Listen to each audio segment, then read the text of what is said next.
Halo guys, lanjut lagi kita Battle to the Heaven. Orang tua, aku tidak akan peduli jika kamu mengejar yang lain. Namun kamu tidak bisa membunuh Soyan. Soyan nampak tercengang saat mendengar suara yang akrab itu. Kegembiraan dengan cepat melonjak ke matanya. Jian, gumam Soyan. Ekspresi Mugu sedikit berubah saat dia mendengar suara itu. Matanya menyapu ke cabang pohon hanya untuk melihat seorang gadis kecil duduk di cabang pohon dengan kedua kakinya berayun dengan lembut. Jian mengabaikan tatapan Mugu yang terkejut. Setelah itu dia melompat dan dengan lembut mendarat di depan Soyan. Jian tersenyum ketika dia melihat ekspresi Soyan yang tertegun dengan wajah yang aneh. "Jian, kenapa kamu di sini?" kata Soyan dengan kejutan melintas di matanya. Dia meraih gadis kecil ini dan menariknya ke sisinya. Aku melarikan diri. Aku tahu kalau kamu akan ikut pengumpulan pil, jadi aku datang ke sini untuk menunggumu. Kata Jian tersenyum seraya menyipitkan matanya. Aku sangat menyedihkan. Setelah pergi, aku tidak lagi memiliki yawan yang enak untuk dimakan. Setiap hari orang-orang kasar itu hanya memberikan makanan yang menjijikan. Kata Jian seraya menarik baju Soyan dengan matanya yang menjadi sedikit lembab. "Maksudmu anggota sukumu?" tanya Soyan dengan heran. Jian dengan kasar mengangguk. Sepertinya dia sangat membenci cara anggota sukunya yang memperlakukannya.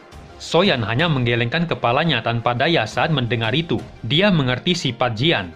Ia akan mengutarakan sesuatu secara berlebihan bila ia tidak menyukai sesuatu. "Apa kamu berdua sudah selesai mengobrol?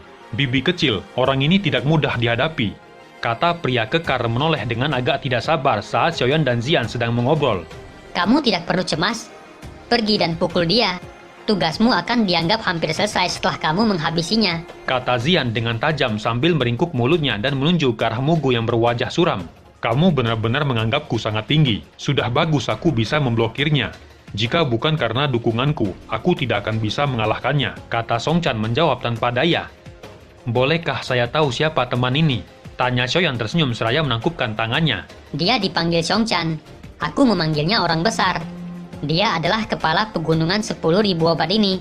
Semua harta karun di tempat ini dikelola olehnya. Kata Jian tersenyum saat keserakahan melintas di matanya. Songchan tanpa sadar bergidik saat mendengar kata Jian. Dia ingat ramuan obat berharga yang dimakan Jian dengan serakah.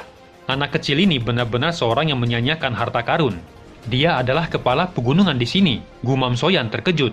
Jika seperti itu, bukankah Songchan adalah binatang terkuat yang dicari kelompok Songking? "Teman, sebenarnya bukan niat saya untuk menerobos masuk ke gunung ini. Saya akan meminta maaf kepada Anda jika saya telah menyinggung Anda dengan cara apapun. Namun bocah itu harus saya tangkap.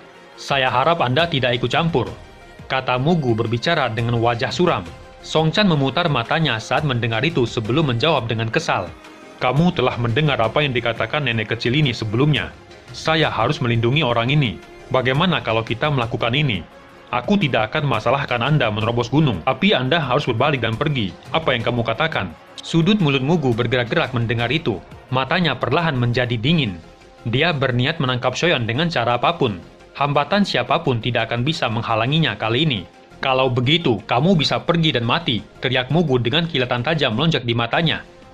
Mugu melambaikan tangannya dan tinju besar sekejap meluncur ke arah Songchan. "Selama bertahun-tahun menjadi penguasa di sini, saya belum pernah bertemu orang yang berani menyuruh saya mati. Kamu pikir kamu siapa?" kata Songchan dengan kekejaman melintas di wajahnya. Doci kuning melonjak keluar dari tubuhnya, akhirnya berubah menjadi tinju besar yang meluncur ke arah Mugu. Kedua tinju bertabrakan dengan keras dan riak yang menakutkan menyebar ke sekitarnya. Soyan dengan cepat merangkul Jian dan melesat ke langit. Dan melihat lubang besar di tanah akibat tabrakan itu. Ini memang layak menjadi pertarungan antar kelas Dojun. Songchan mundur 2 langkah sebelum menstabilkan tubuhnya. Dia segera mengangkat kepalanya dan matanya sangat panas saat dia melihat Mugu di depannya. "Ini menyenangkan, ayo lagi," teriak Songchan. Kekuatan bertarung Songchan ini benar-benar hebat. Tidak mungkin dia hanya memiliki setengah kelas Dojun seperti yang dikatakan Songking. Dia sepertinya sudah maju ke kelas Dojun. Kalau tidak, mustahil baginya untuk menghadapi Mugu secara langsung tanpa banyak kerugian. Gumam Soyan saat kejutan melintas di matanya. Orang besar itu sudah maju ke kelas Dojun beberapa tahun yang lalu. Kata Jian.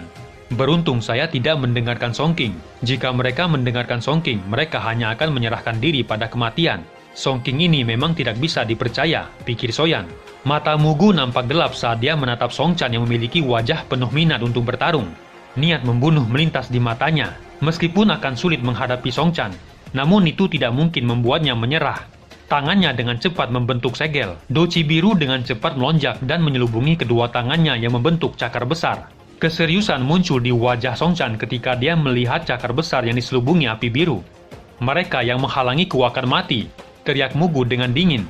Segel di tangannya tiba-tiba berubah dan tinju yang lebih besar segera meluncur ke arah Song Chan. Song Chan mengeluarkan raungan tajam ke langit setelah merasakan tekanan energi panas yang meluncur ke arahnya. Tubuhnya menjadi lebih besar dengan banyak rambut hitam yang memanjang menutupi sekujur tubuhnya. Douci kuning melonjak akhirnya berubah menjadi telapak tangan api yang menghantam tinju besar, menyebabkan gunung nampak berguncang yang membawa badai energi menyapu ke segala arah. Mata Soyan dengan cepat menyapu ke bawah sebelum berhenti pada Mugu yang napasnya menjadi lebih cepat. Sepertinya serangan itu telah menguras tenaganya. "Di mana Song Chan?" kata Soyan terkejut. Dia ada di jurang dalam itu. Kata Zian seraya menunjuk jarinya ke bagian lubang yang dalam. Suara Jian baru saja terdengar ketika raungan yang keras meletus dari lubang, hingga menerbangkan tanah di sekitarnya. Ekspresi Mugu nampak berubah saat dia mendengar raungan itu. Matanya dengan dingin tertuju pada lubang yang dalam. Tak lama setelah itu, beruang besar dengan ekor naga melompat keluar dari lubang dan mendarat di tanah. Apakah itu beruang naga kuno? Tak disangka Song Chan berubah menjadi beruang naga kuno, kata Soyan terkejut. Itu hanya beruang naga. Kekuatannya ada di garis keturunan naganya. Kata Zian sedikit meringkuk mulutnya saat dia menjawab. Dengan bisa memiliki 8 garis keturunan naga itu sudah cukup untuk menyatakan kekuatannya. Aku bahkan pernah bertarung dengan wanita dari suku Iblis Phoenix. Dia berusaha menemukan darah Phoenix kuno yang ada padaku, kata Soyan tersenyum. Iblis Phoenix? Apa mereka menyakitimu? Kata Zian saat kilatan muncul di matanya. Tidak, tapi aku menyempurnakan sayap dari Iblis Phoenix. Jika aku menggunakannya di masa depan dan seseorang mengenalinya, akan ada masalah, kata Soyan. Tenang, jika mereka berani datang, aku akan memastikan tidak ada dari mereka yang kembali, kata Zian. Ayo lagi, kata Song Chan melangkah maju dan melayangkan tinjunya ke arah Mugu. Mugu tidak berani meremehkan pukulan Song Chan setelah dia berubah menjadi bentuk aslinya. Segel di tangan Mugu berubah dan ruang di depannya nampak terdistorsi, yang dengan cepat membentuk penghalang spasial yang tebal. Tinju beruang akhirnya dengan keras menghantam penghalang spasial dan dengan mudah menghancurkannya. Tepat ketika penghalang hancur, rambut-rambut tajam dari tangan beruang segera melesat ke arah Mugu. Ekspresi serius muncul di wajah Mugu saat melihat itu. Segel di tangannya sekali lagi berubah. Pilar api biru melesat keluar dari mulutnya dan bertabrakan dengan rambut-rambut tajam itu. Suhu yang menakutkan dari api biru menyebabkan rambut tajam terbakar dengan cepat dan berubah menjadi abu yang menyebar ke bawah. Api biru baru saja ditembakkan ketika ekor beruang tiba-tiba melesat dari langit, menyebabkan ekspresi Mugu sedikit berubah. Segel di tangannya dengan cepat berubah. Setelah itu pilar api biru berubah menjadi monster api dan meluncur ke arah Song Chan. Ketika keduanya bertabrakan, kekuatan ekor yang menakutkan membelah binatang api menjadi dua sebelum menghantam dan menghancurkan tanah dengan keras. Kekuatan binatang ini benar-benar luar biasa, pikir Mugu saat melihat banyak retakan spasial yang muncul dari ekor besar yang berayun. Matanya tanpa sadar menyusut dan ekspresinya menjadi sedikit jelek. Jika mereka benar-benar bertarung, kemungkinan Song Chan tidak akan bisa mengalahkannya. Namun Song Chan dapat terlibat dalam pertarungan habis-habisan tanpa kekhawatiran. Tetapi Mugu tidak bisa. Dia masih perlu mengikuti kompetisi pengumpulan pil dan menyisakan kekuatannya sebelum merebut api 3000 yang membakar. Kilatan melintas di mata Mugu sebelum dengan kejam menoleh ke arah Soyan di langit saat dia dengan dingin berteriak. Xiaoyan, anggap dirimu beruntung kali ini. Aku akan menghabisimu begitu pengumpulan pil selesai. Aku akan meladeninmu, kata Soyan dengan kilatan dingin melintas di matanya. Begitu dia mendapatkan api 3000 membakar, dia akan menghadapi Mugu tua ini. Wajah Mugu sedikit berkedut saat mendengar itu. Matanya yang dingin menyapu Song Chan yang berdiri kokoh di atas gunung. Keengganan muncul di wajahnya. Dia melambaikan tangannya dan ruang di sekitarnya perlahan terdistorsi. Tubuhnya bergerak dan segera menghilang ke ruang yang terdistorsi. Soyan perlahan menghela napas saat melihat Mugu menghilang di ruang terdistorsi. Dia akhirnya berhasil melepaskan diri dari iblis tua ini. Song Chan mendengus dingin saat melihat Mugu pergi. Tubuhnya yang besar mulai menyusut dengan cepat dan kembali menjadi pria besar sebelumnya. Soyan membawa Jian turun dan mendarat di tanah sebelum menangkupkan tangannya ke Song Chan. Terima kasih atas bantuanmu kakak Song Chan, kata Soyan. Mata Zian beralih ke Song Chan saat mendengar itu. Orang besar, dia adalah teman dekatku. Memanggil kamu kakak berarti dia sangat menghargaimu. Selain itu, dia adalah alkemis tingkat 8. Jika dia memperbaiki pil obat dan memberikannya kepadamu sebagai hadiah, kamu akan mendapatkan hadiah yang besar. Kata Zian mengingatkan Song Chan. Dia tahu sifat Song Chan yang akan sepenuhnya mengabaikan orang itu jika dia tidak mengenalnya. Karena itu Zian tidak ingin Xiaoyan berakhir dengan sikap orang yang kasar ini. Song Chan terkejut saat mendengar itu. Matanya segera menatap Xiaoyan saat dia berbicara dengan ekspresinya yang sedikit berubah. Dia alkemis tingkat 8. Bahkan dengan kekuatannya, dia harus memperlakukan alkemis tingkat 8 dengan sopan. Karena pil obat yang dia butuhkan hanya bisa disempurnakan oleh alkemis tingkat 8. Setelah mendengar bahwa Xiaoyan adalah alkemis tingkat 8, sikap Song Chan berubah drastis. Aku bukan alkemis tingkat 8. Saat ini aku masih hanya di tingkat 7 kelas tinggi. Kata Xiaoyan tersenyum tanpa menyembunyikan apapun. Song Chan sekali lagi tertegun di dalam hatinya saat mendengar jawaban Xiaoyan yang jujur. Kesan baik yang langka muncul di dalam hatinya. Orang lain selalu membanggakan diri mereka. Tak disangka Xiaoyan akan mengungkapkan kelasnya. Hal ini menyebabkan Song Chan merasa sedikit senang. Namun saat ini saya sedang mencari beberapa bahan. Jika aku berhasil mengumpulkan semuanya, aku mungkin bisa mencapai tingkat 8. Pada saat itu kakak Song Chan bisa datang dan mencariku jika membutuhkan sesuatu. Aku pasti akan mengulurkan tangan selama aku mampu melakukannya, kata Xiaoyan tersenyum. Baiklah, saya akan mengingat kata-katamu. Jika kamu benar-benar maju ke alkemis tingkat 8, beruang tua ini pasti akan datang dan mencarimu, kata Song Chan tanpa sadar tertawa keras. Orang besar, Xiaoyan membutuhkan beberapa bahan untuk lulus pengumpulan pil ini. Bagaimanapun kamu memiliki banyak harta di sini. Ayo pergi dan lihat dulu. Sia-sia jika kamu menyimpan semuanya. Kata Zian menarik tangan Xiaoyan dan dengan cepat bergegas ke puncak gunung. Song Chan melebarkan mulutnya saat mendengar itu, namun dia hanya bisa menghela napas melihat bibi kecil ini yang sulit untuk dilayani. Xiaoyan tiba di paviliun batu besar dengan Zian yang menuntunnya. Ada 2 binatang magis dengan aura ganas di pintu masuk paviliun batu. Ketika mereka melihat Xiaoyan, mereka segera berdiri dan raungan ganas bergema di tempat itu. Pergilah dan berjaga di samping, kata Zian melambaikan tangannya dan memimpin jalan di depan. Kedua binatang magis yang tampak ganas itu mengeluarkan suara rendah dan segera mundur saat mendengar kata Zian. Tekanan yang dipancarkan Zian dari garis keturunannya menyebabkan mereka tidak berani melawan. Xiaoyan merenungkan alasannya saat melihat itu. Kedua binatang magis ini memiliki kekuatan yang telah mencapai peringkat 7. Mereka tidak lebih lemah dari ular macan air yang hampir ditemui Xiaoyan di kolam. Namun di depan Zian mereka nampak lemah. Sepertinya latar belakang Zian benar-benar bagus. Xiaoyan mengikuti Zian yang dengan cepat memasuki pavilion batu. Mereka menyusuri ruangan dalam dan tiba di ruangan besar. Xiaoyan memasuki ruangan besar dan mencium aroma obat langka yang menyebabkan dia bergetar di tempat. Dia mengangkat kepalanya dan melihat beberapa bahan obat langka di ruangan luas itu. Hati bunga naga, buah api merah, api sulfur. Pikir Xiaoyan tertegun saat matanya menyapu bahan obat langka yang telah diatur dengan rapi di depannya.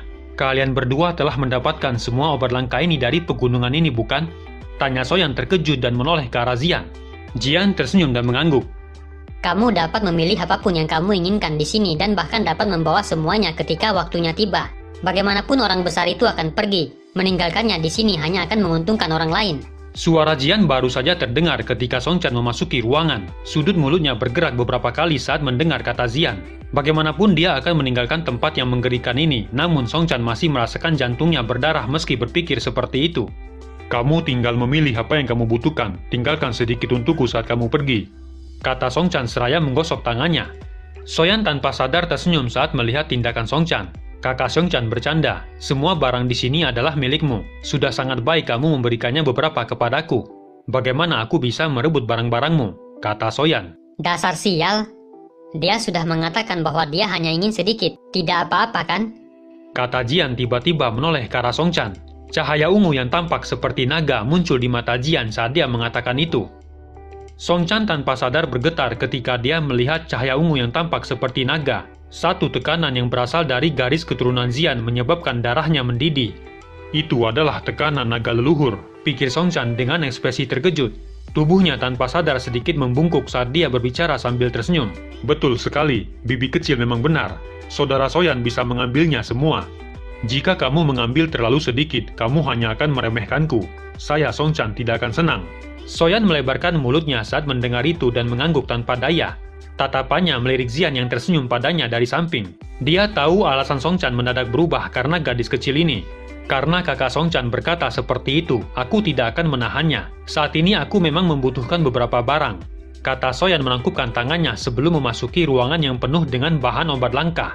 Matanya dengan hati-hati menyapu saat mencoba menemukan bahan obat yang dia butuhkan. Waktu dengan cepat bergulir di tengah usaha Soyan menemukan bahan obat. Di bawah pencarian 1 jam yang lambat ini, Songchan yang sudah tidak sabar berjalan keluar. Hanya Jian yang tetap duduk di tangga batu. Tangannya menopang pipinya saat dia melihat aksi Soyan dan sesekali menguap. Menemukan bahan obat memang sangat memakan waktu. Namun surga tidak mengecewakan orang-orang yang tulus.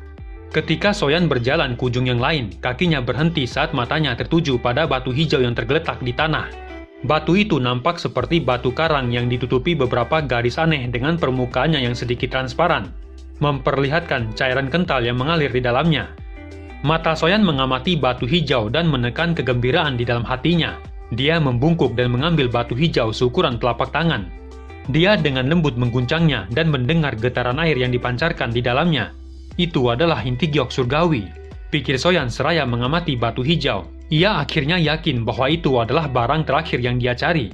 Soyan berbalik dan pergi setelah mendapatkan barang terakhir dan tersenyum saat melihat Jian yang duduk di tangga batu. Apa kamu sudah menemukannya? Kata Jian buru-buru bertanya ketika dia melihat Soyan berjalan keluar. Soyan tersenyum dan mengangguk mendengar itu. Kapan kita akan pergi? Kata Jian dengan kegembiraan melonjak di wajahnya. Dia sudah tinggal di alam pil ini selama beberapa hari. Meskipun ada banyak makanan enak untuk dimakan, namun masih kurang jika dibandingkan dengan benua Doci yang luas. Bantu aku menemukan ruang rahasia. Aku perlu mempersiapkan beberapa hal sebelum pergi. Kata Soyan yang ekspresinya menjadi sedikit serius. Jian segera mengangguk saat melihat wajah Soyan yang serius. Dia memimpin Soyan menemukan ruang rahasia yang tersembunyi di dalam ruang batu. Jangan biarkan siapapun menggangguku sebelum aku selesai, kata Soyan saat berjalan ke ruang batu. Santai, kata Jian menganggukkan kepalanya. Soyan memasuki ruang batu dan pintu batu ditutup rapat. Cahaya hangat tersebar dari segala arah mengeluarkan kegelapan di dalam ruang batu. Soyan duduk bersila di atas batu. Penyempurnaan pil obat kali ini akan menentukan apakah ia akan maju ke tingkat 8. Karena itu dia tidak bisa sedikit pun terganggu. Soyan melambaikan tangannya dan 3 kotak giok muncul di depannya. 1 kotak giok terbuka saat dia menjentikan jarinya. Segera aroma yang tidak biasa menyebar ke dalam ruangan. Di antara 3 bahan tersebut, sumsum inti jiwa dan serum pil jiwa dapat dipersiapkan tanpa perbaikan. Hanya jumlah yang benar diperlukan untuk menyempurnakan inti giok surgawi. Soyan melambaikan tangannya dan batu hijau melayang keluar di depannya sebelum dibakar dengan api hijau giok. Di bawah suhu api hijau giok yang panas, hanya dalam waktu singkat, banyak retakan muncul di permukaan batu hijau dan aroma samar menyebar darinya. Soyan mengetuk batu hijau dengan sedikit kekuatan jarinya dan batu hijau mengeluarkan suara retakan dan pecah. Akhirnya cairan kental putih yang tersembunyi merembes keluar. Mengikuti kemunculan cairan putih, Soyan secara perlahan menurunkan suhu api, menyebabkan cairan di dalam batu hijau nampak bergolak dan membentuk banyak gelembung kecil. Singkat cerita, kegembiraan akhirnya muncul di wajah Soyan saat dia melihat cairan hijau yang mengisi botol sampai penuh. Meskipun dia telah gagal berkali-kali, Soyan memegang botol giok itu dan bersiap untuk meminumnya. Jika transformasi ini berhasil, dia akan maju ke alkemis tingkat 8 sebelum pengumpulan pil dimulai. Pada saat itu, dia akan benar-benar memiliki kemampuan untuk merebut tempat juara. Untuk mendapatkan 3000 api membakar, aku harus berhasil apapun yang terjadi, pikir Soyan dengan kekejaman melintas di matanya.